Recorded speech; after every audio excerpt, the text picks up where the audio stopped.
Hello all. बहुत बहुत स्वागत है आप लोगों का मेंस आंसर राइटिंग सीरीज के इस नए लेक्चर में, जहां पर हम जीएस2 के 3 क्वेश्चंस की आंसर राइटिंग प्रैक्टिस करने वाले हैं। दोस्तों, मैं आशा करता हूं कि आप सब बहुत अच्छी तैयारी कर रहे होंगे और जो आंसर हम डेली अपने टेलीग्राम ग्रुप में मॉर्निंग में 10 AM पे शेयर करते हैं उनको आप लिखते भी होंगे। तो अब टाइम आ चुका है कि जो क्वेश्चन आपने लिखे हैं उनकी डिस्कशन हम करें। तो आज हमने 3 क्वेश्चन शेयर किए थे, जहां पर हमारा पहला क्वेश्चन था एक 4 मार्कर क्वेश्चन। क्वेश्चन क्या था? From the topic parliament and state legislature, structure, organization and functioning of the union and state executive and the judiciary. GS two का एक बहुत इंपॉर्टेंट टॉपिक है और अगर आप जीएस2 का पेपर देखें एचपीएस एग्जामिनेशन का, तो इस टॉपिक से ऑन एन एवरेज 50 मार्क्स का पेपर आता ही आता है। तो आपको ये टॉपिक बहुत अच्छे तरीके से प्रिपेयर करना पड़ेगा। ठीक है, तो क्वेश्चन क्या है कि what do you understand by the term public interest litigation. ठीक है, एक टर्म है पब्लिक इंटरेस्ट लिटिगेशन, उससे आप क्या समझते हो ये पूछा गया है। 60 शब्दों में आपको बताना है। 4 मार्क्स का क्वेश्चन है। तो दोस्तों, जब भी ऐसा क्वेश्चन आए जहां पर आपसे स्ट्रेट फॉरवर्ड पूछा गया है कि आप क्या समझते हैं, तो यहां पर क्वेश्चन की जो स्टार्टिंग होगी वो डेफिनेशन से होगी। एक स्टैंडर्ड रूल बना लीजिए। अब आप में से काफी बच्चों को डाउट आएगा कि सर अगर हमें डेफिनेशन याद नहीं है तो हम क्या करें। तो दोस्तों, अगर डेफिनेशन याद नहीं है तो भी काम चलेगा, बट आपको एक्चुअल थीम जो है, जो एक्चुअल इसेंस है स्टेटमेंट की, वो आपको पक्का पता हो। ठीक है, तो यहाँ पर कीवर्ड क्या थे? वर्ड, वर्ड का मतलब क्या है? Direct straight forward answer. और दूसरा कीवर्ड है पब्लिक इंटरेस्ट लिटिगेशन। अब दोस्तों, अगर सिंपल भाषा में समझें तो पब्लिक इंटरेस्ट लिटिगेशन का मतलब क्या है कि अगर एक एक्टिव आदमी है, एक ऐसा आदमी है जिनको समाज के राइट्स की या फिर इंडिविजुअल के राइट्स की फिक्र है, और उसको लगता है कि जो आदमी जिसके राइट्स वायलेट हो रहे हैं, या फिर वो समाज का सेक्शन जिनके राइट्स वायलेट हो रहे हैं, वो अपनी गरीबी की वजह से या फिर किसी और परेशानी की वजह से सुप्रीम कोर्ट या फिर हाई कोर्ट नहीं अप्रोच कर पा रहे, लीगल जो चैनल्स हैं उनको नहीं यूज कर पा रहे अपने राइट्स को इन्फोर्स करवाने के लिए, तो जो दूसरा आदमी है, जो पब्लिक स्पिरिटेड पर्सन है, जिनको लोगों के राइट्स की फिक्र है, वो उनके बिहाफ पर जाकर एक लिटिगेशन फाइल कर सकता है इन दी सुप्रीम कोर्ट और हाई कोर्ट, और वो कह सकता है कि इन लोगों के राइट्स को आप डिलीवर करवाइए। ठीक है, तो it allows any public spirited citizen, एक ऐसा आदमी जो कि समाज के जो अधिकार है नागरिकों के, उनके अधिकारों को पूरा करने के लिए, फिर उनके अधिकारों को इन्फोर्स करवाने के लिए एक्टिव है, और a social organization to move the court for the enforcement of the rights of any person or any group of person who because of their poverty, अपनी गरीबी की वजह से या फिर उनको पता ही नहीं है कि उनके पास ये राइट्स हैं, उनके बिहाफ पर कोर्ट जा सकता है और उनके लिए रेमेडीज ले सकता है। तो this is called the public interest litigation. अब दोस्तों, हमारे देश में पब्लिक इंटरेस्ट लिटिगेशन वाला कंसेप्ट नहीं था पहले से, तो हमने ये अमेरिकन कॉन्स्टिट्यूशन से बोरो किया है, और कहीं ना कहीं जो आर्टिकल 39A है हमारे कॉन्स्टिट्यूशन में, डीपीएसपी में, जो कहता है कि free social legal aid to poor, तो वहां पर इस आर्टिकल के थ्रू हमें पब्लिक इंटरेस्ट लिटिगेशन का कंसेप्ट इंडिया में एप्लीकेबल होता हुआ दिखता है। तो इंडियन कॉन्स्टिट्यूशन का आर्टिकल 39A मेक श्योर करता है कि जो लोग हैं उनको जस्टिस मिले, और किसी भी आदमी के साथ on the basis of caste, sex, religion discrimination ना हो इन द लीगल मैटर्स। एक और बात कि जो पीआईएल है इंडिया में, ये 1970s के एंड में काफी पॉपुलर हुआ, और दो बहुत popular justice PN Bhagwati and justice VR Krishna Iyer, इन्होंने बहुत एक्टिव रोल प्ले किया इन दी पब्लिक इंटरेस्ट लिटिगेशन कंसेप्ट। दोस्तों, एक रूल था पहले, लोकस स्टैंडाई। लोकस स्टैंडाई का मतलब क्या है कि जिस आदमी का राइट वायलेट होगा उसी को अप्रोच करना पड़ेगा कोर्ट में, वही अपने राइट्स के इन्फोर्समेंट के लिए पिटीशन फाइल कर सकता है। बाद में 1970s के एंड में क्या हुआ कि सुप्रीम कोर्ट ने इस रूल को रिलैक्स कर दिया। उन्होंने बोला नहीं, लोकस स्टैंडाई का जो रूल है उसको हम फॉलो नहीं कर रहे हैं, अब इसको हम एंड कर रहे हैं। तो अब उस पर्सन के अलावा अगर किसी और पर्सन को लगता है कि इस पर्सन के बिहाफ पर मैं सुप्रीम कोर्ट अप्रोच करूं, तो वो कर सकता है। ठीक है, तो PIL can be filed in high court और directly in the supreme court, और ये पीआईएल के बारे में इंपॉर्टेंट बातें थी जो आपको अपने आंसर में मेंशन करनी है। फिर बात करते हैं सेकंड क्वेश्चन की। सेकंड क्वेश्चन है appointment to various constitutional post, powers and functions of responsibilities of various constitutional bodies in India. Again important topic है, 20 मार्कर क्वेश्चन भी बनता है, 8 मार्कर क्वेश्चन भी बनता है। क्वेश्चन क्या है कि what is model code of conduct, discuss the issues associated with the model code of conduct in recent time. दोस्तों, आप लोगों ने पक्का आचार संहिता के बारे में सुना होगा। जब भी किसी राज्य में एक इलेक्शन घोषित होता है, तो उस इलेक्शन के घोषित होते ही कहते हैं कि वहां पर आचार संहिता लग गई, वहां पर मॉडल कोड ऑफ कंडक्ट लग गया। तो model code of conduct basically है क्या?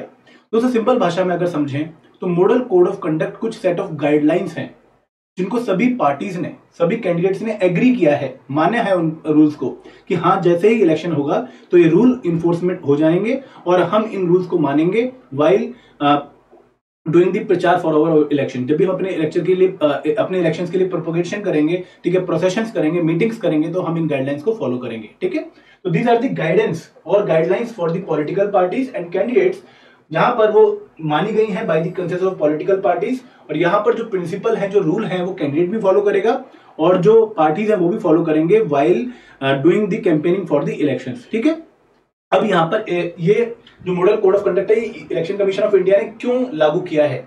दोस्तों, हम हमेशा मानते हैं कि जब भी इलेक्शन होते हैं तो लोगों को फ्री एंड फेयर इलेक्शन का मौका मिलना चाहिए। एक ऐसा कैंडिडेट जिसके पास बहुत पैसा है और एक ऐसा कैंडिडेट जिसके पास वैल्यू तो है लेकिन पैसा कम है, दोनों समान लेवल पर इलेक्शन में पार्टिसिपेट कर पाए, इसको इंश्योर करने के लिए हमारे कॉन्स्टिट्यूशन में आर्टिकल 324 है। आर्टिकल 324 प्रोवाइड करता है for the free and fair election. अब ये इलेक्शन अगर हमने करवाने हैं तो कहीं ना कहीं हमें कुछ गाइडलाइंस बनानी पड़ेंगी, ताकि जो अमीर आदमी है या फिर जो पावरफुल आदमी है वो अनड्यू बेनिफिट ना ले पाए। तो इसलिए हमारे जो इलेक्शन कमीशन ऑफ इंडिया है उसने आर्टिकल 324 को इन्फोर्स करने के लिए क्या फॉलो किया है? Model code of conduct. ये कब से ऑपरेशनल होता है? जिस दिन से इलेक्शन की डेट अनाउंस होती है उस दिन से मॉडल कोड ऑफ कंडक्ट लागू हो जाता है, और जब तक रिजल्ट नहीं आ जाता जब तक ये लागू रहता है। ठीक है, अब 8 मेजर प्रोविजन है यहाँ पर। जनरल कंडक्ट के रिगार्डिंग प्रोविजन है, पार्टी मीटिंग्स किस तरीके से होंगी, प्रोसेशन किस तरीके से होंगी, पोलिंग डे पर क्या होगा, पोलिंग बूथ में क्या रूल होंगे। ठीक है, ये सारे provision model code of conduct में कंटेंट होते हैं, लेकिन कुछ लिमिटेशन है, और इसी लिमिटेशन को जो पॉलिटिकल पार्टीज है वो टारगेट करती हैं और उनका मिसयूज करती हैं। लिमिटेशन क्या है कि पहली बात कि ये जो हमारा मॉडल कोड ऑफ कंडक्ट है इसकी कोई लीगल बैकिंग नहीं है। इसके पीछे कोई ऐसा नहीं है कि ये लॉ इन्फोर्स करवाएगा या लॉ बैकिंग है, अगर मान लो कोई इसको नहीं फॉलो करेगा तो उसके खिलाफ हम लीगल प्रोसीडिंग्स कर देंगे, ऐसा नहीं है। They are basically the general guidelines. Party को एक होता है ना कि मॉरली उसको फॉलो करनी है, बट कोई लीगली चैलेंज नहीं कर सकता अगर वो फॉलो ना करे तो। दूसरी बात कि जब से सोशल मीडिया आया है तब से जो प्राइवेट एंड पब्लिक के बीच में डिस्टिंक्शन है वो खत्म हो चुकी है, और जो पॉलिटिकल पार्टीज हैं उन्होंने नए टूल्स यूज कर लिए हैं मॉडल कोड ऑफ कंडक्ट को वायलेट करने के या फिर अपने जो इलेक्शन कैंपेन है उसको प्रोपोगेट करने के। ठीक है, digital companies like Facebook are run by companies located overseas, तो इनको अकाउंटेबल होल्ड करना काफी डिफिकल्ट हो गया है। Tracing money trails and poll expenditure is difficult in digital age, क्योंकि बहुत सारी मनी अब ऑनलाइन ट्रांसफर हो जाती है और पता भी नहीं लगता है, फर्जी अकाउंट्स हमें बहुत सारे देखने को मिलते हैं। तो इस वजह से जो इलेक्शन कमीशन ऑफ इंडिया की जो एक रिस्पॉन्सिबिलिटी है एक फ्री एंड फेयर इलेक्शन करवाने की by enforcing the model code of conduct, वो हमें डाइल्यूट होती हुई दिखती है। तो ये प्रॉपर पॉइंट्स आप लिख दोगे। ठीक है, उसके बाद हमारा थर्ड क्वेश्चन क्या है कि सेल्फ हेल्प ग्रुप्स के ऊपर क्वेश्चन है, सिविल सोसाइटी इन गवर्नेंस का, बहुत अगेन इंपॉर्टेंट टॉपिक है, एक क्वेश्चन हर बार आ रहा है। Explain the role that SHG plays in poverty alleviation in India, highlighting the shortcomings of SHG bank linkage programme, give some suggestions to improve its performance. अब दोस्तों, जब भी आपको एक बड़ा क्वेश्चन मिले तो पहला रूल क्या होता है कि इस क्वेश्चन को माइक्रो पार्ट्स में डिवाइड कर दो।